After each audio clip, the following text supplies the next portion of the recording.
Objection a le plaisir de recevoir ce dimanche Bouna Mohamed Seck. Bouna Mohamed Seck est directeur de cabinet du président de l'Assemblée nationale. Il est en même temps chargé des élections de l'Alliance des forces de progrès. Pas que des élections, mais également des questions politiques. C'est un plaisir, M. Seck, de vous recevoir à l'émission Objection. Merci d'être venu. Bonjour Bayamar, je vous remercie de m'avoir invité à cette émission prestigieuse parce que c'est une des émissions phares liées au débat politique au Sénégal, que je suis d'ailleurs tous les dimanches. Merci beaucoup. Alors, il est de ces hommes qui marquent et leur temps et leur époque, mais surtout sur des questions de transparence. Je pense à notre frère Mohamed Mbodj, 1 an après son décès. Alors, se souvenir de lui devient du reste un devoir, un impératif catégorique, n'est-ce pas? L'homme, vous l'avez connu. Je l'ai bien connu, je m'incline pieusement devant sa mémoire. C'était un homme de très grande qualité, un grand intellectuel avec qui j'ai eu le plaisir de travailler lors des assises nationales. Un homme d'une grande pondération, d'une grande générosité et d'une grande piété aussi. Nous prions pour que Dieu l'accueille en son paradis. Oui, c'était une des valeurs sûres de la société civile du Sénégal, tout court. Et Dieu est son âme. Et oui, permettez-moi de lui dédier cette émission Objection de ce dimanche 10 mars 2019 en guise de souvenir. Que Dieu le Tout-Puissant l'accueille en son paradis. L'une des principales batailles a été et reste du moins la bonne gouvernance. Et oui, la bonne gouvernance. Avec le recul, vous en pensez quoi, Bouna Mohamed Seck? Mais la bonne gouvernance, pour nous, de l'Alliance des forces de progrès, c'est consubstantiel au fonctionnement d'une république. Nous avons un acte fondateur qui est l'appel du 16 juin. Et dans l'appel du 16 juin de notre secrétaire général, Moustapha Niasse, ce qui est frappant, c'est l'actualité, la fraîcheur du document, parce que les principes qui sont défendus en matière de bonne gouvernance sont intangibles et toujours d'actualité. Alors, oui, Bouna Mohamed Seck, les questions d'actualité, les questions politiques. On sort d'un scrutin présidentiel remporté par le candidat sortant, je parlais du président Macky Sall. 56,26% déclare le Conseil constitutionnel, 66% taux de participation. Au niveau de l'AFP, membre de l'Alliance présidentielle, comment avez-vous accueilli cette victoire du président Macky Sall?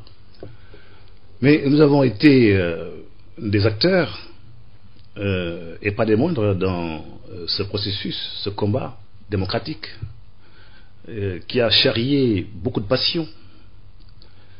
Mais ce qui est constant, c'est que l'organisation matérielle des élections a été excellente. Il y a eu des observateurs nationaux, internationaux aussi, et ils ont été tous d'accord pour dire que l'organisation matérielle est excellente.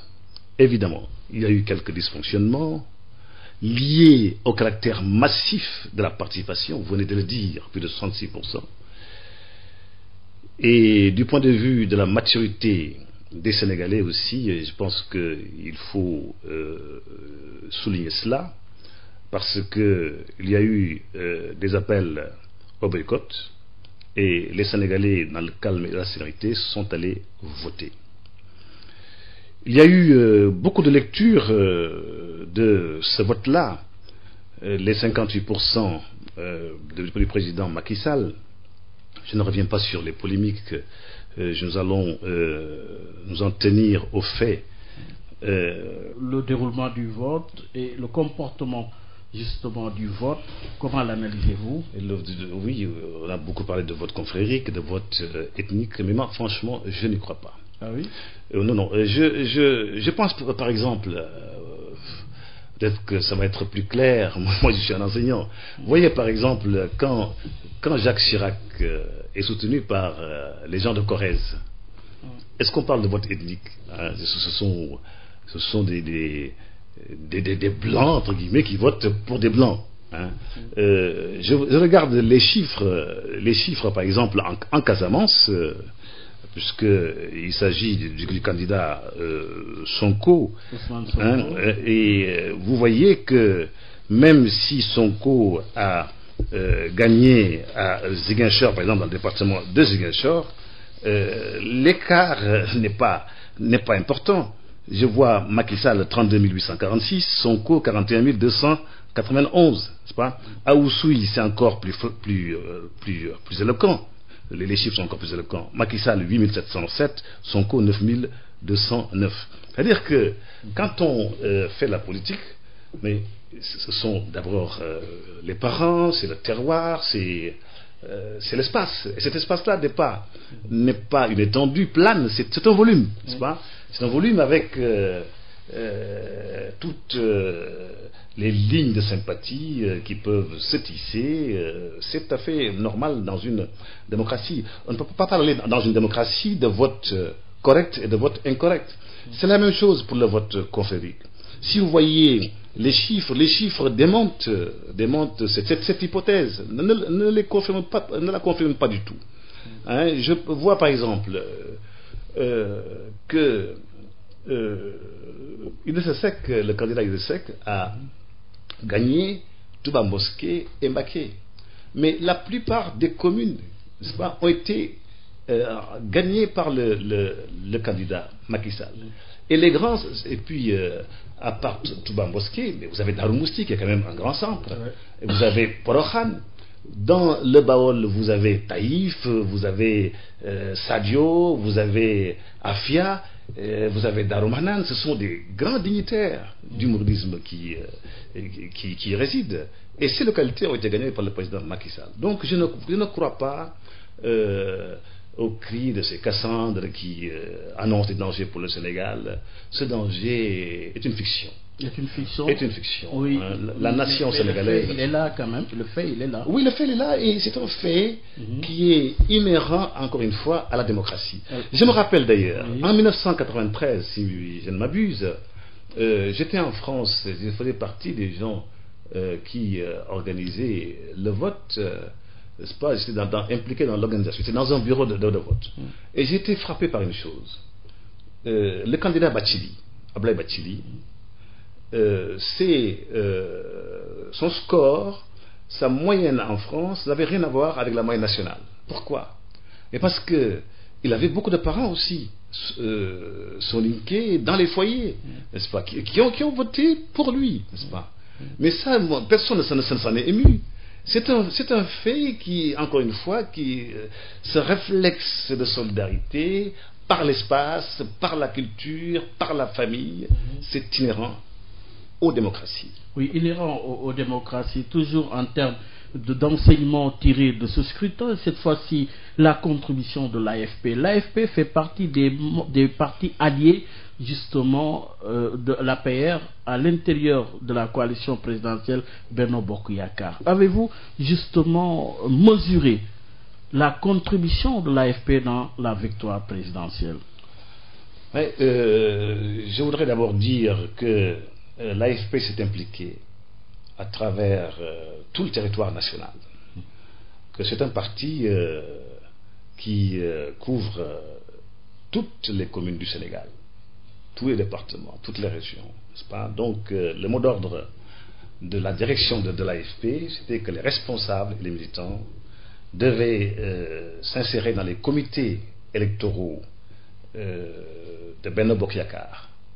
Vous vous souvenez que l'AFP a été le premier parti politique dès notre bureau politique du 10 mars 2014 à dire avec une procédure démocratique, et je le répète malgré les contre-vérités qui ont été souvent débitées, à l'unanimité, il n'y a même pas eu une voix neutre, n'est-ce pas?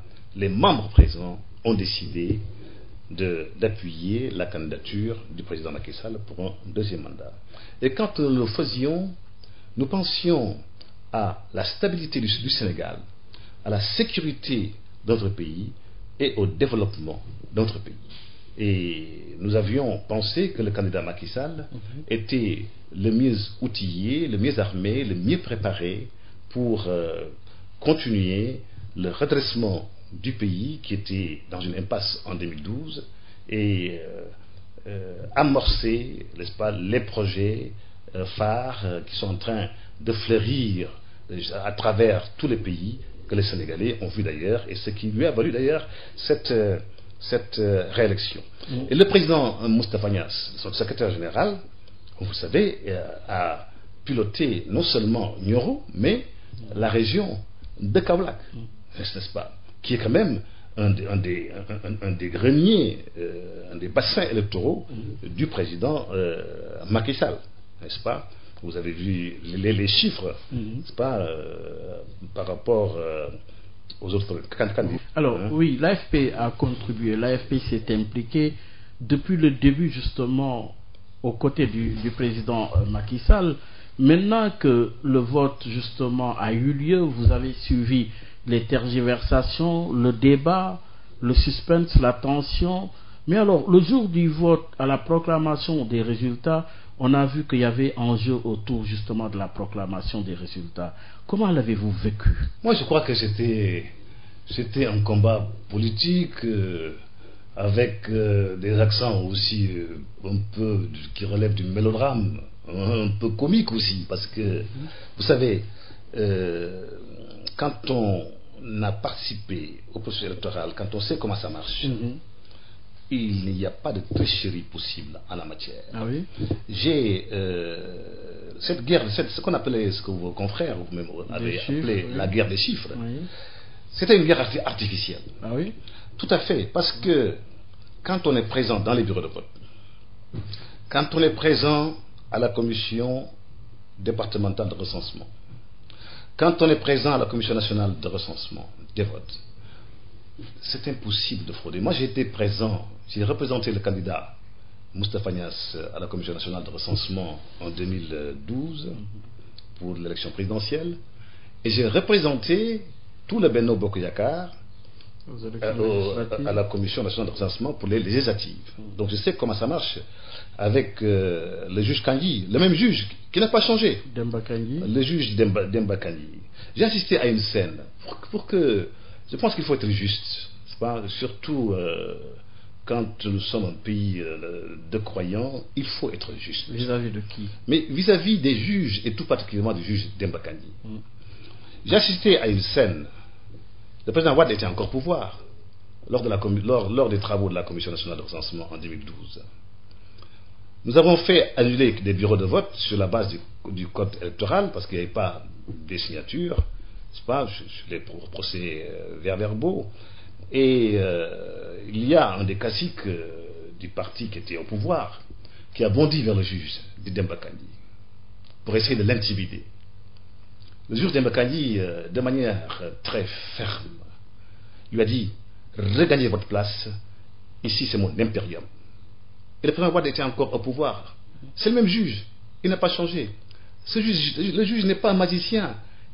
Quand on lui apporte des procès-verbaux avec des chiffres de la commission départementale, mais les autres candidats, ils ont aussi leurs procès-verbaux. La Sénat a son procès-verbal. Et s'il n'y a pas concordance entre les procès-verbaux, c'est le procès-verbal de la Sénat qui fait foi. Ça, c'est la loi. Donc, ces chiffres-là qui étaient annoncés, Macky Sall 46%, c'était vraiment de la comédie, c'était du théâtre, et parce qu'on ne peut pas inventer les chiffres. Les chiffres venaient des commissions départementales où tous les candidats étaient représentés. Macky Sall a battu les autres candidats au premier tour de manière transparente. L'opposition rejette ces résultats. Oui, l'opposition rejette les résultats et n'introduit pas de recours auprès du Conseil constitutionnel. Mais c'est une incohérence manifeste. Moi, je pense que c'est une communication politique parce que, en fait, ils n'ont pas eu de pièces probantes. Ça ne déteint pas sur, justement, les résultats? Mais pas du tout. Mais ce serait trop facile. Si je dis, je rejette, je n'introduis pas de recours, donc les résultats ne sont pas transparents, mais c'est trop facile. Dans une démocratie, il y a une victoire, il y a des perdants, mais finalement ce n'est pas dramatique. C'est notre démocratie qui vient encore une fois au terme du processus de démontrer, d'illustrer sa vitalité et sa permanence. Oui, toujours dans cette même dynamique, le président déclaré vainqueur, aussitôt déclare justement la main tendue à toutes les forces sociales comme politiques, à tous les citoyens. J'ai gagné, il n'y a plus de compétition, je tends la main. Je fais appel aux deux précédents présidents, Wade, Diouf. Comment analysez-vous cet appel au dialogue du chef de l'État? Nous sommes réunis en secrétariat politique exécutif jeudi dernier et nous en avons parlé.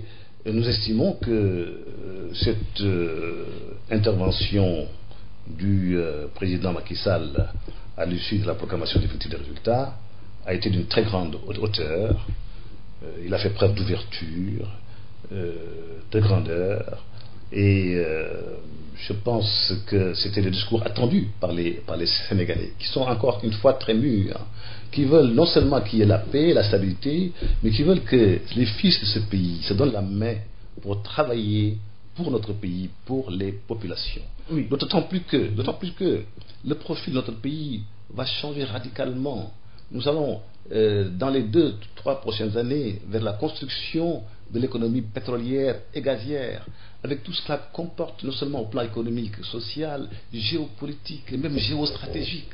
Nous avons intérêt, nous Sénégalais, à stabiliser notre pays, à nous donner la main. Vous avez vu ce qui se passe au Venezuela, grand pays pétrolier, et ce n'est pas le premier cas dans le monde. Il ne faut pas citer d'autres pays en Afrique, il y en a eu, n'est-ce pas? Ce patriotisme qu'on clame à tout vent doit être illustré dans la démarche, qu'on oublie nos égos parfois surdimensionnés. Un homme normal, un croyant même, ne doit pas se poser en absolu. Seul Dieu est un absolu. Oui, mais la démocratie, Bouna Mohamed Seck, a besoin aussi de débats, de contradictions, que l'opposition s'oppose, le parti au pouvoir gouverne. On n'a pas besoin d'appeler les uns et les autres autour justement d'une table. Mais je pense qu'il faut que nous soyons cohérents. On a dénoncé par exemple, pas le principe du parrainage, mais les procédures. On propose des réformes. Le président Macky Sall lui-même a fait preuve d'ouverture en parlant qu'il est possible d'en discuter. Alors vous dénoncez une chose, on vous demande de venir discuter, dialoguer, vous dites non, il faut qu'on nous dise, mais qu'est-ce qu'on veut? Vous savez, j'ai toujours retenu cette phrase extraordinaire du prix Nobel de littérature mexicain, Octavio Paz. Il disait très souvent, l'ennemi de l'absolu devient l'ennemi absolu. C'est une vérité presque mathématique. Hein? Oui. L'ennemi de l'absolu devient l'ennemi absolu. Hein? Ça, nous devons. Pas ici dans le cadre de l'ennemi, on est dans le cadre justement d'un processus démocratique. Tout à fait. Oui, il faut qu'il y ait quand même de l'opposition et que le parti au pouvoir gouverne et que l'Assemblée nationale joue son rôle. On va y revenir. Mais tout à fait. En démocratie, c'est ainsi le jeu démocratique, non? Mais vous savez, nous avons fait l'opposition face au régime de Maître Wade pendant 11 ans, n'est-ce pas? Et nous n'avons pas dit de manière outrancière que nous ne dialoguerions jamais avec Abdoulaye Wade. À plusieurs reprises, nous nous sommes rendus au palais présidentiel.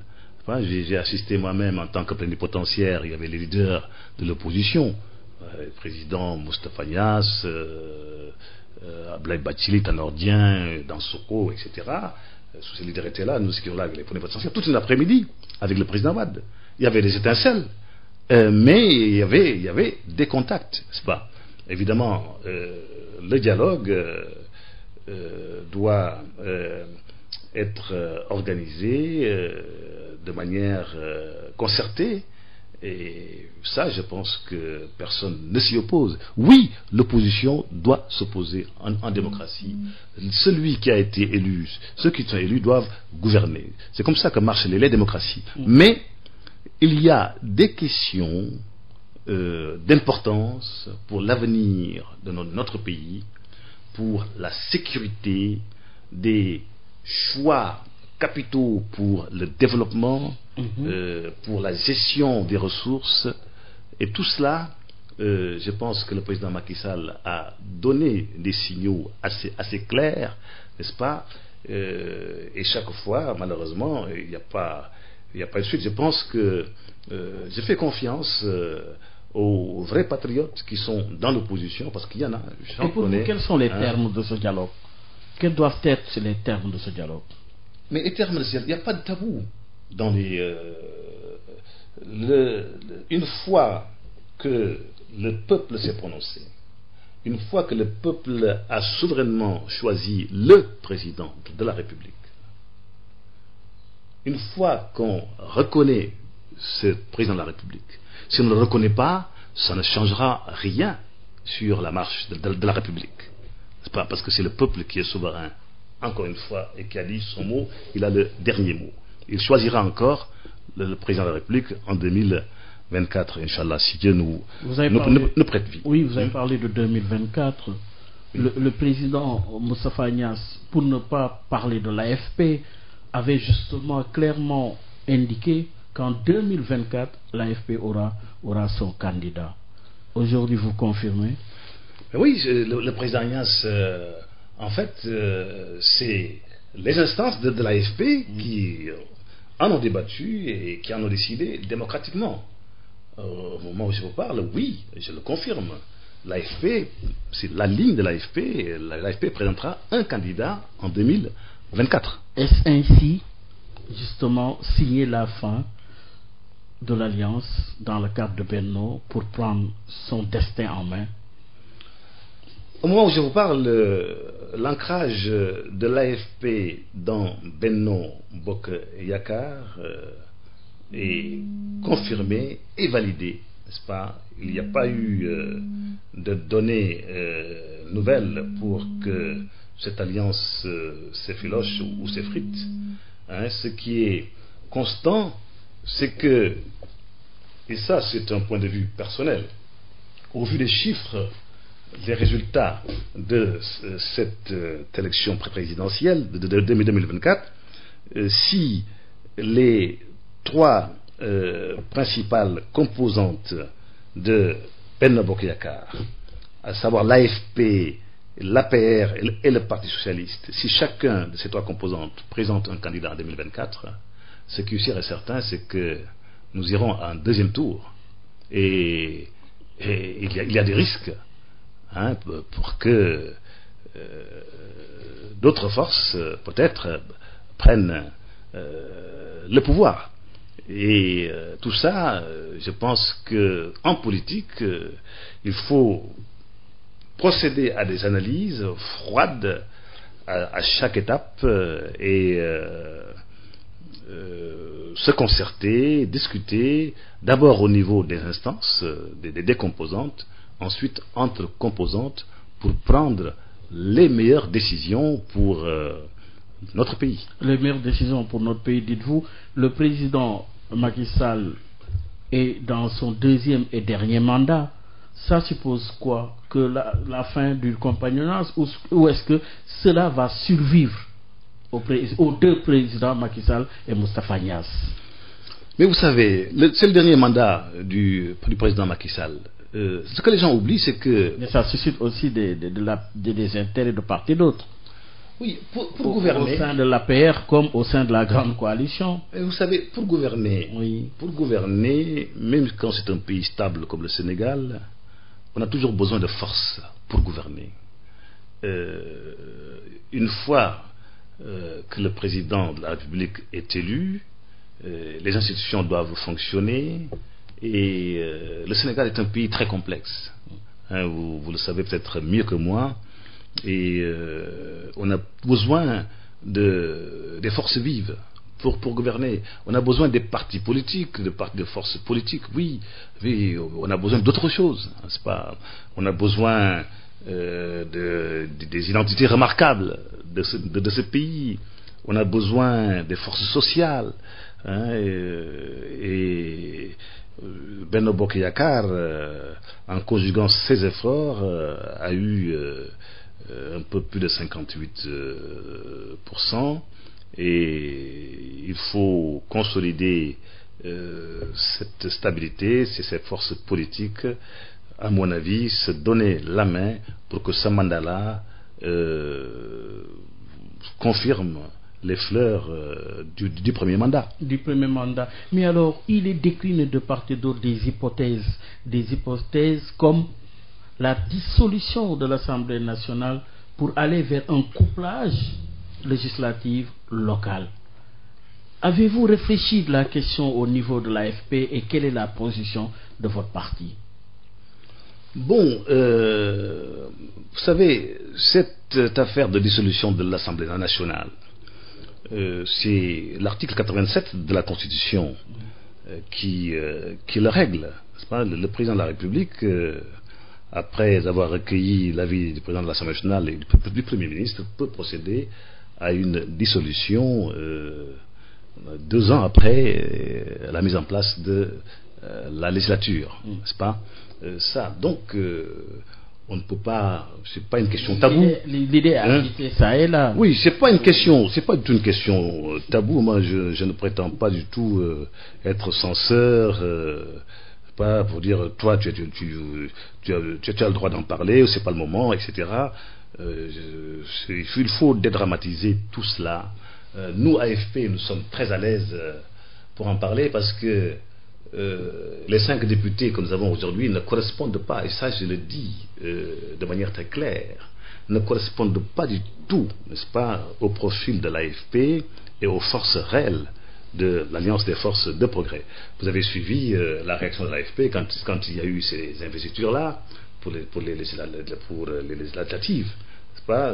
Nous avons vous avez exprimé. Vous avez 5 postes plus quand même le fauteuil de l'Assemblée nationale. Y compris. Oui.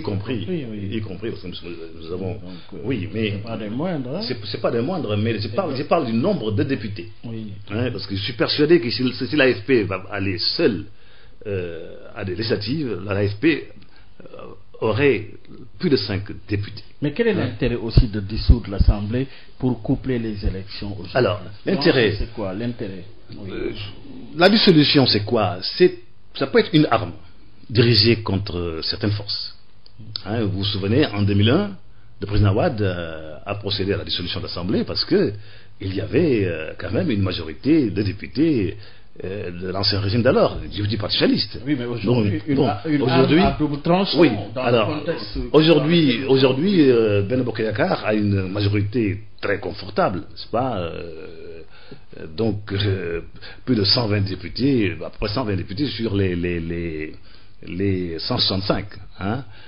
119, si mes souvenirs sont bons. Il y a eu quelques fluctuations et d'autres apports, donc ça doit tourner maintenant autour de 120, un peu plus, avec les ralliements qu'il y a eu lors de ces semaines. Alors, donc, sur ce plan-là, il n'y a pas de danger pour Benno Bokk Yakaar. Maintenant, ça peut être aussi un outil, comme vous dites, pour harmoniser le calendrier républicain, le calendrier électoral. Mais c'est une démarche toujours avec des conséquences politiques. De quelle nature? Moi je pense. Vous êtes méfiant sur cette question, pourquoi? Bon, je ne suis pas méfiant. Pas à l'aise, on dirait. Non, mais je suis Pourquoi je suis très à l'aise, Bayoma. Et que je pense, vous savez, l'histoire politique récente, vous vous souvenez du président Jacques Chirac, oui, n'est-ce pas, qui avait procédé à la dissolution de l'Assemblée. Et il y a eu le boomerang. Oui. Il y a eu le boomerang, et la cohabitation, c'est. Vous craignez l'effet contraire. Non, c'est-à-dire que chaque élection est une aventure. Chaque élection est une aventure. Pas la certitude. Mais tout à fait, parce qu'on ne sait pas trop ce qui peut se passer entre maintenant et les 3 prochains mois, 4 prochains mois. Vous savez, surtout quand on est sur le départ. Mais en fin de mandat. Vous savez, il y a gouverner aujourd'hui à travers le monde. Je le dirai, je le répète, c'est toujours périlleux. C'est périlleux parce que il y a une conscience citoyenne, il y a une exigence accrue un peu partout des populations, des citoyens qui exigent que leurs préoccupations soient gérées, prises en compte, que les problèmes soient réglés et l'impatience règne partout. Et je me souviens de la droite, cette droite espagnole qui s'était prononcé sur un sujet. L'ETA avait attribué un attentat à l'ETA, c'était une contre-vérité, c'était le vendredi, alors que la droite caracolait dans les sondages. Le dimanche, la droite a été sanctionnée. Et vice-versa, dans un sens ou dans l'autre. Le président Obama a failli avoir un seul mandat. Et François Hollande a eu un mandat, Sarkozy a eu un mandat. Obama a profité, a géré le président Obama d'une manière spectaculaire, efficiente, une catastrophe naturelle, a bien communiqué et puis sa cote est remontée. Mais les sondages étaient au plus mal avant cette catastrophe naturelle. Donc, une élection, c'est toujours une aventure. Nous disions, le président Macky Sall passe au premier tour. Nous avions nos chiffres, nous avions analysé le bassin électoral qui était favorable, les faiblesses, les risques. On disait passer au premier tour, mais vous savez, c'est un combat politique, c'est un combat de communication. Mais les certitudes absolues n'existent pas en politique. En politique, mais finalement, pour retenir quoi de cette idée justement de dissolution de l'Assemblée nationale? Que peut-on retenir concrètement? Êtes-vous pour? Êtes-vous contre?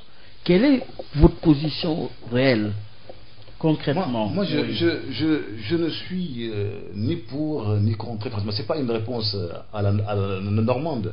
D'abord, je ne veux pas me prononcer parce que mon parti ne s'est pas réuni autour de cette question. Toutes les considérations que j'ai déroulées tantôt sont des considérations personnelles. C'est mon analyse personnelle, mon vécu personnel, mais notre parti ne s'est pas réuni sur la question. Et puis c'est une prérogative présidentielle. C'est l'article 87 de la Constitution. Oui. Ce sont ces prérogatives. On a beau dire je suis contre, je suis pour. Oui, vous êtes le directeur de cabinet justement du président de l'Assemblée nationale. Avez-vous discuté de cette question avec le président de l'Assemblée nationale? Franchement non. Franchement non. Franchement non. Donc oui. Mais je peux vous dire une chose, c'est que le président de l'Assemblée nationale, l'homme Moustapha Niasse, il a des convictions très profondes. Les décisions qu'il prend pour la République. Pour la République, pour le Sénégal, pour la sécurité du Sénégal, pour la stabilité du Sénégal, pour le développement du Sénégal. Ce sont, je dirais même, des obsessions pour cet homme-là. Parce que, je dois être très clair, si ça ne tenait qu'à lui, c'est des questions d'ordre personnel. J'entends certains petits esprits souvent dire, oui, il s'accroche à des avantages à l'Assemblée nationale. Écoutez, d'abord, c'est quelqu'un qui a reçu les bienfaits de notre Créateur. Il n'est pas dans le besoin, et depuis longtemps, avant d'aller à l'Assemblée nationale, par la sueur de son front, il sait travailler, il sait comment gagner sa vie. En travaillant chez lui, en une nuit, il ne le dira jamais, en une nuit, il peut gagner une centaine de millions par la sueur de son front, en travaillant, sans quitter son domicile. N'est-ce pas? Alors, comparez cela avec les fonds politiques et son salaire de l'Assemblée nationale. Il distribue tout, entièrement. Et il m'a dit une fois, tu sais, Bouna, moi je ne procéderai à aucune acquisition immobilière tant que je serai à l'Assemblée nationale. Il a fait sa déclaration de patrimoine. Mais expliquez-nous un peu comment cela s'opère, justement, au niveau de l'Assemblée nationale, avec le budget de l'Assemblée nationale. Comment cela s'opère en termes de fonctionnement? Mais ça, c'est aussi les cris d'orfraie de certains personnages. Je dirais, je puis vous dire que le président de l'Assemblée nationale, il est l'ordonnateur des dépenses. Ça, c'est le règlement intérieur.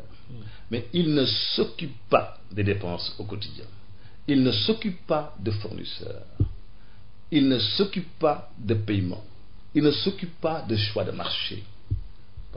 Ça, c'est délégué aux deux questeurs et au service de la comptabilité et du trésor. Il ne s'en occupe pas. Et aujourd'hui... Et ça ne l'intéresse pas. Et aujourd'hui, avec justement les questions qui sont agitées au niveau de l'Assemblée nationale, en termes de séparation des pouvoirs, avez-vous l'impression, avec le recul, que l'Assemblée nationale a joué son rôle et en bien lorsque il est dit aujourd'hui que l'Assemblée n'a pas été à la hauteur en termes d'institution face à l'exécutif? Voilà, donc ça, c'est une ritournelle qu'on nous sert depuis la 12e législature, comme s'il fallait réinventer la roue. Nous avons en présence un exécutif, un chef de l'État qui a formé son gouvernement, qui a une majorité à l'Assemblée nationale. Là, c'est la notion de régime, n'est-ce pas, cette majorité-là. Mais nous l'avons eu avec les 4 chefs d'État que nous avons connus.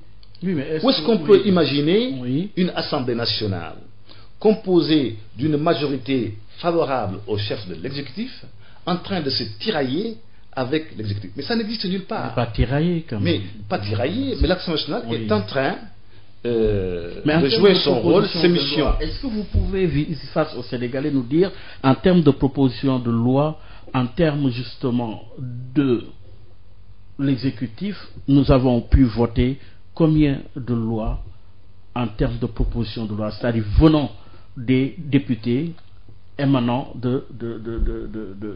des populations? Mais des populations, des députés, la proposition de loi relève de la compétence des députés, mais elle est encadrée. Oui. Elle est encadrée. Oui. Si, par parce exemple, un député... Le besoin est réel, quand même. Si un député fait une proposition de loi avec des incidences financières, et c'est l'impasse, immédiatement. Oui. Immédiatement. Et je dois dire, puis, il n'y en a pas eu beaucoup. Il n'y en a pas eu beaucoup. C'est ça la vérité. Et chaque fois qu'il y en a eu, eh ben, ça s'est heurté aux principes intangibles qui règlent l'encadrement des propositions de loi. Oui, le président de l'Assemblée nationale ne peut pas décider tout seul, dire cette proposition est acceptée, cette proposition n'est pas acceptée. Il respecte la loi dans toutes les situations. Il a respecté scrupuleusement le règlement. Mais les projets de loi sont vraiment de loin supérieurs aux propositions de loi en termes de mesures, d'équilibre. Oui. Tout à fait, mais ça n'a rien à voir. Les projets de loi viennent du gouvernement et qui dépose avec après adoption par le Conseil des ministres. Ça passe à l'Assemblée par les commissions dites techniques, etc., la plénière.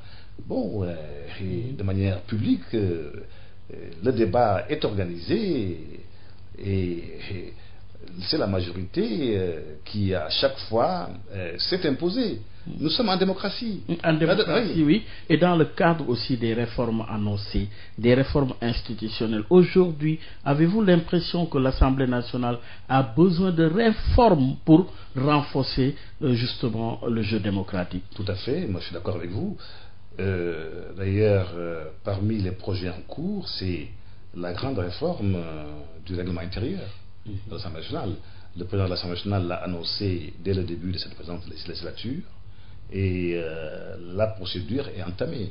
Parce qu'on s'est rendu compte quand même que depuis la 12e législature, qu'il y a des failles dans la rédaction de ce règlement intérieur. À 4 ou 8 ou 9 reprises, on s'est retrouvé face à des vides juridiques, je dirais, et qui ont engendré des batailles de procédures épiques, passionnées, politiques, n'est-ce pas? Et chaque fois, l'Assemblée nationale, à travers le bureau, le président de l'Assemblée nationale, les présidents de commission, etc., se sont évertués à appliquer scrupuleusement le règlement intérieur avec ses insuffisances. N'est-ce pas? Ça, tout le monde le reconnaît.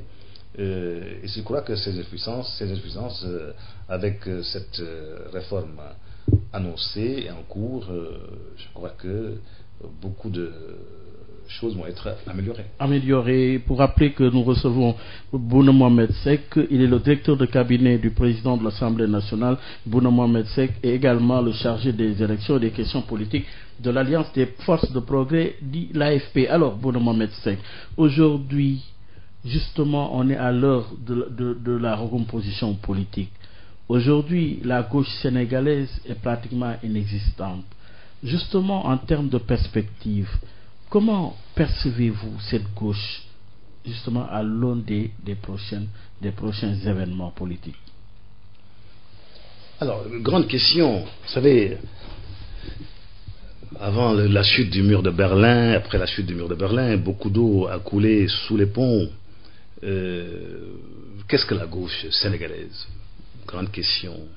Une fois, j'ai posé la question à un marxiste. On était deux partis politiques, et je lui ai dit: est-ce que vous considérez que l'AFP est un parti de gauche? Il m'a dit oui. Historiquement, en 1948, quand le président Senghor créait le BDS, c'était d'abord les forces paysannes, les forces du travail, n'est-ce pas? Quand on a ces forces-là dans un pays comme le nôtre, je pense que l'appartenance à la gauche n'est pas discutable. Il y a une espèce de dogme qu'il faut briser.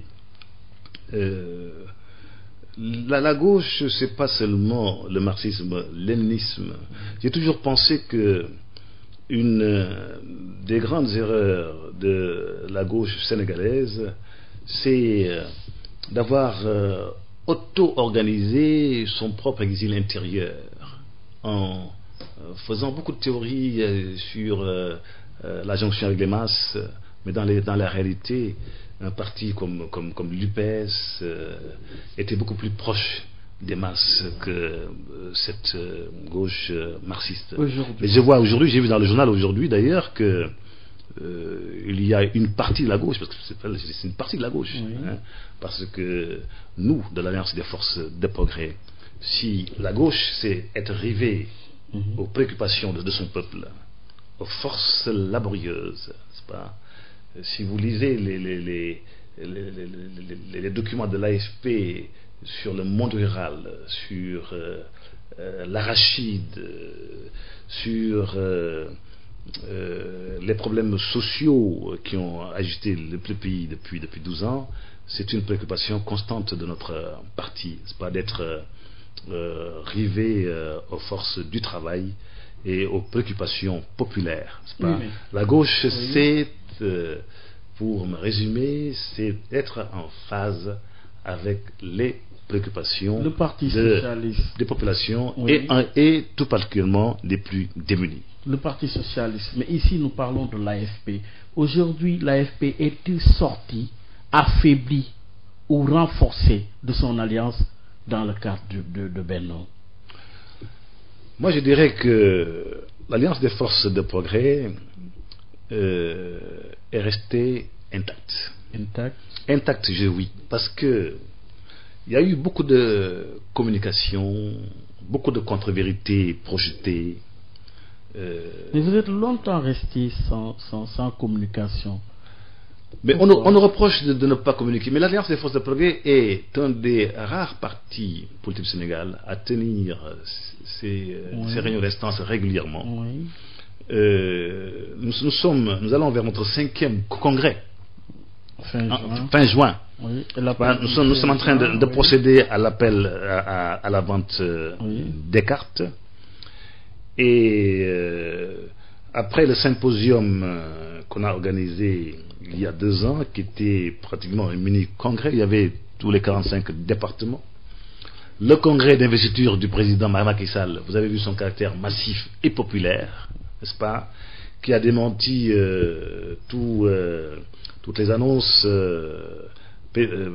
pessimistes, n'est-ce pas, des Cassandres, qui pour des raisons politiques intéressés ont voulu présenter l'AFP comme parti affaibli. Ceux qui ont voulu affaiblir l'AFP sont ceux qui sont affaiblis aujourd'hui. Et vous l'avez vu, n'est-ce pas, dans le paysage politique sénégalais. C'est la débandade. L'AFP reste l'Alliance des forces de progrès. Un parti qui compte, un parti qui pèse, un parti qui continue à infléchir l'histoire politique du Sénégal. Oui, mais votre allié, le président de la République, il est en fin de mandat, 2e et fin de mandat. Se pose la problématique de la succession. Cette problématique, est-ce qu'elle est une réalité au niveau de l'AFP? Qui après Moustapha Niasse? Est-ce que le débat se pose présentement? Bon, le débat ne se pose pas de manière ouverte. Pourquoi? Parce que ici et maintenant, le départ du secrétaire général Moustapha Niasse n'est pas à l'ordre du jour. Nous allons vers un congrès. Un congrès, c'est un renouvellement d'instance. C'est aussi des débats autour de choix pour demain, n'est-ce pas? Le président Niasse est le premier à dire chaque fois qu'il faut que la jeunesse, n'est-ce pas, assume ses responsabilités. Oui, mais un départ d'une icône, d'un monument historique comme Moustapha Niasse se prépare. Si aujourd'hui, brutalement, Moustapha Niasse quittait la direction de l'AFP, je pense que les conséquences seraient désastreuses. Mais qu'est-ce qui fait ça finalement? Dans l'organisation des partis politiques au Sénégal, justement, une telle problématique est devenue une réalité. Vous allez au Rewmi, c'est Idrissa Seck, vous allez à l'APR, c'est Macky Sall, vous allez au Parti Socialiste, c'est Ousmane Tanor Dieng, un peu partout. Qu'est-ce qui fait finalement ça? Fait que finalement, justement, les partis sont autour d'un homme et pas autour d'un idéal, d'une équipe. Qu'est-ce qui fait ça? Moi, je crois que ce que vous dites n'est pas valable, en tout cas pour l'Alliance des forces de progrès, parce que notre boussole demeure l'appel du 16 juin. Oui, mais moi, je relis régulièrement l'appel du 16 juin, et puis Bayoumar, un leadership ne s'improvise pas, il se construit. Il se construit au fil des... Mais ça veut dire que ces partis ne se sont pas préparés, justement. Oui. Moi, je pense, en tout cas pour l'AFP, le président Niasse, qui est un grand pédagogue, nous a beaucoup préparé. Nous, quand je dis nous, ce sont les cadres de l'AFP, les femmes, les jeunes. Vous n'avez pas de numéro 2. Vous n'avez pas de numéro 2. Mais nous n'avons pas quelqu'un qui est préparé, vous dites préparé qui? Nous n'avons pas de numéro 2, parce que c'est un choix de notre parti, n'est-ce pas? Vous avez vu ce que ça a donné, ce numéro 2 qui me disait une fois, et Dieu m'entend, il me disait je suis P2. Il m'a dit une fois je suis P2. J'ai dit P2 c'est quoi? Il me dit pseudo numéro 2. Voilà ma réponse. Oui. Alors, la perspective, là vous allez vers l'organisation de votre congrès. Quel sera l'enjeu de ce congrès? Mais l'enjeu de ce congrès d'abord, c'est l'animation à travers toute la procédure qui va vers les renouvellements, la vente des cartes, les renouvellements. C'est donc l'animation, la massification. Et c'était aussi, parce qu'un congrès, encore une fois, l'AFP est un parti de réflexion aussi, d'action et de réflexion, n'est-ce pas? Nous n'avons jamais jusqu'ici fait de choix malencontreux par rapport à l'histoire, le mouvement historique de notre pays, aux attentes des populations.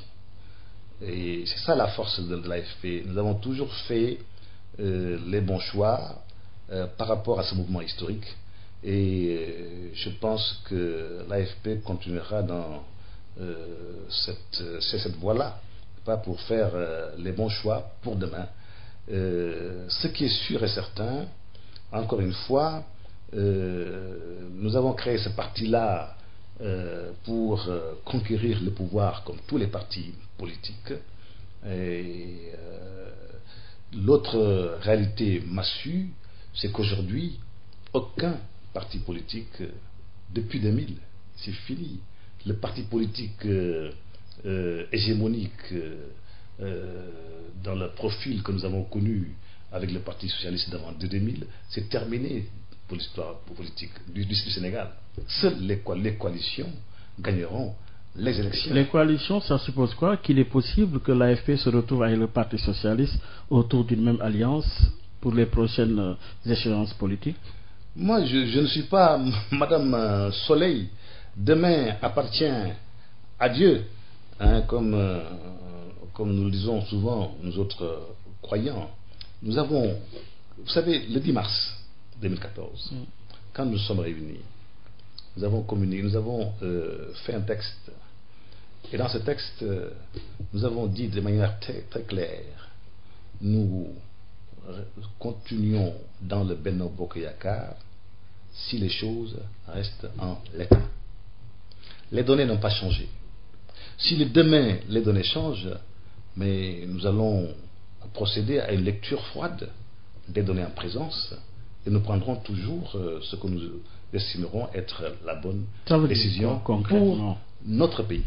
Hein? Concrètement, ça veut dire quoi? Vous êtes lié justement avec Benno dans quel cadre? Mais nous sommes liés avec Benno. Le cadre minimal, en ciment, c'est les orientations que nous avions en 2012. Un programme. Nous avions en 2012 un programme et ce que le président Macky Sall a réalisé lors de son premier mandat correspond parfaitement aux attentes de l'AFP et des populations qui lui ont renouvelé sa confiance, n'est-ce pas? Donc si les choses restent en l'état, mais ça veut dire que si les orientations en direction de la satisfaction des attentes des populations restent les mêmes, mais nous allons continuer ce compagnonnage. Mais ce compagnonnage ne se poursuivra pas au détriment de notre parti. Au détriment de votre parti, ça veut dire que vous avez des exigences, vous avez un cahier de charges. Oui, comment est structuré? Vous savez, le mot exigence est peut-être bon. Je nuance parce que nous ne sommes pas, c'est pas un syndicat, une alliance politique. Mais ce qui est sûr et certain, c'est que la culture d'alliance doit être mieux ancrée dans certaines composantes de Benno Bokk Yakaar. Parce que quand même, il y a eu beaucoup de crissements dans le compagnonnage, le travail des comités électoraux, dans l'esprit de partage, d'ouverture, d'organisation des synergies pour arriver au même but. C'est incroyable, mais il y a des acteurs politiques qui n'ont pas du tout cette culture d'alliance. Alors, la dernière question, les attentes sont nombreuses, les préoccupations sont complexes. Vous avez parlé justement de ces questions dites stratégiques en termes de gestion des ressources naturelles. Dites-nous, Bouna Mohamed Seck, aujourd'hui, après le 2 avril, après la prestation de serment du président Macky Sall, quelles sont justement les grandes réformes attendues? Moi, je crois qu'une bonne lecture des chiffres des résultats d'élections présidentielles répond répondrai à votre question. Ceux qui n'ont pas voté pour le président Macky Sall. Parce qu'il y a plus de 41% des Sénégalais qui n'ont pas voté pour le président Sall. Tout à fait. Aujourd'hui, les attentes, comment... Et donc beaucoup de jeunes. Oui. Et donc beaucoup de jeunes. Oui. Le problème numéro 1, c'est l'emploi des jeunes. Le problème numéro 2, c'est l'emploi des jeunes. Et le problème numéro 3, c'est l'emploi des jeunes. Ainsi, justement, s'achève cette émission autour de cette problématique, l'emploi des jeunes, la grosse problématique de l'heure, les questions environnementales, les questions institutionnelles. Il est attendu justement le discours du chef de l'État après la prestation de serment qui apportera beaucoup plus de précision par rapport à l'appel qu'il a lancé. Mais retenez et concédez avec nous que les préoccupations sont complexes de l'heure. Tout à fait, les préoccupations sont complexes. Le monde évolue très rapidement. Être un chef d'État, c'est pourquoi il faut avoir un profil très pointu, beaucoup d'expérience. Quand j'ai vu tous ceux qui ont prétendu occuper ces fonctions-là, j'ai dit que notre démocratie doit être très vigilante et beaucoup faire attention. C'est pourquoi le principe du parrainage doit être retenu, peut-être amélioré, mais le principe du parrainage, ce filtre démocratique, et doit faire partie des moments de respiration de notre démocratie. Parce qu'il faut être sélectif. Le monde évolue très rapidement. C'était plus simple avant la chute du mur de Berlin. N'est-ce pas? Le leadership mondial aujourd'hui hégémonique, n'existe plus. D'autres puissances moyennes sont en train d'émerger, d'autres alliances sont en train de se nouer, et c'est comme cette histoire de confrérie. Vous savez, par exemple, le Moyen-Orient, je ne parle même pas des États-Unis, de la Chine, etc. On annonce la Chine comme première puissance dans les deux prochaines décennies. Les États-Unis restent quand même la première puissance du point de vue économique. Mais la ligne de fracture du Moyen-Orient que certains s'emploient à résumer autour du conflit entre sunnites et chiites, les chiites de l'Iran, de l'Irak, l'Hezbollah libanais, la ligne de fracture là ne se résume pas à cela. Il y a d'autres aspects, n'est-ce pas? Il y a les problèmes économiques, il y a le problème de la Palestine, il y a d'autres problèmes politiques qui n'ont rien à voir avec les chiites et les sunnites. C'est très complexe donc ce monde. Donc je suis heureux que les Sénégalais aient choisi l'expérience, aient choisi la stabilité. N'est-ce pas? J'étais frappé dans les écoles là de Saint-Louis que j'ai visité pendant le scrutin. J'étais frappé par le nombre de personnes de troisième âge et de femmes, c'est pas qui faisaient là, que c'était impressionnant. Et je me suis dit là c'est le choix de la raison qui va prévaloir, parce que notre pays, pour entrer de manière stable dans l'économie pétrolière et gazière, a besoin d'un homme d'expérience à la tête de l'exécutif. Et Dieu a fait que le président Macky Sall soit élu, et moi j'en suis très heureux pour notre pays. Pour notre pays, mais justement, le temps passe très vite, 5 ans c'est demain, les attentes sont nombreuses et complexes. Assurera-t-il le retour de l'ascenseur? En tout cas, les attentes sont là. Bruno Mohamed Seck, le mot de la fin. Mais Baye Oumar, merci de m'avoir invité à cette émission que j'aime beaucoup, parce que ça fait réfléchir, n'est-ce pas? Vous donnez une réflexion très profonde à votre émission. Toutes les questions sont abordées et de manière apaisée. Ça me donne le temps d'apporter notre modeste contribution dans la réflexion sur les problèmes nationaux, sur les problèmes sous-régionaux qu'on n'a pas beaucoup abordés, mais sur les problèmes internationaux aussi quand même qu'on a abordés. Et je vous en remercie beaucoup. Merci beaucoup, ça a été un plaisir.